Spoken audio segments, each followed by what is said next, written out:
It's the new year and we're going back to the basics with Hashimoto's. So if you're new here, then this is for you. And if you've been on my page for a while, then this is going to be a good refresher. So let's jump in. Before we jump in, for those of you who are new, my name is Dr. Nicole Fujiyama. I'm a naturopathic doctor and acupuncturist who specializes in Hashimoto's.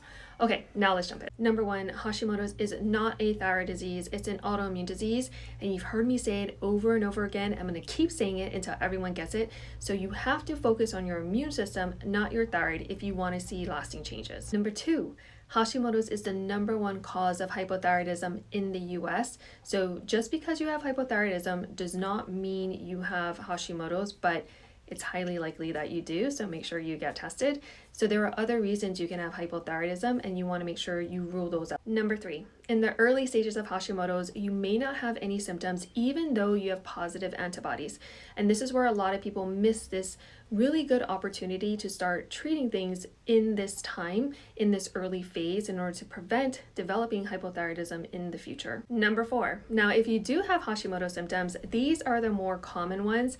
And if you look closely, they tend to be more general. So this is why a lot of people will just brush them off or consider it like stress or they're just getting old, but they could actually be symptoms of Hashimoto's. Number five, Hashimoto's can show up years before you're diagnosed, so up to 7 years before you're actually diagnosed. So this is where you might see those positive antibodies but no symptoms, and this is a perfect time to start doing something about it. Number six, Hashimoto's runs in families. So if you have a mom, a dad, an auntie, a sister, a grandma who has Hashimoto's, then it increases your risk of developing it too. Number seven, Hashimoto's affects more women than men. In fact, it's 7 to 10 times more likely that a woman would get diagnosed with Hashimoto's than men. And part of that is due to our hormones and our hormone fluctuations. Number eight, Hashimoto's is linked to other autoimmune diseases.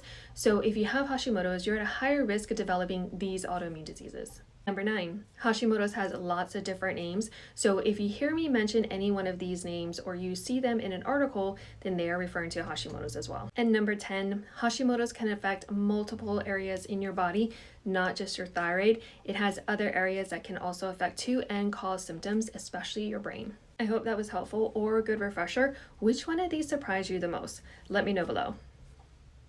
It's the new year and we're going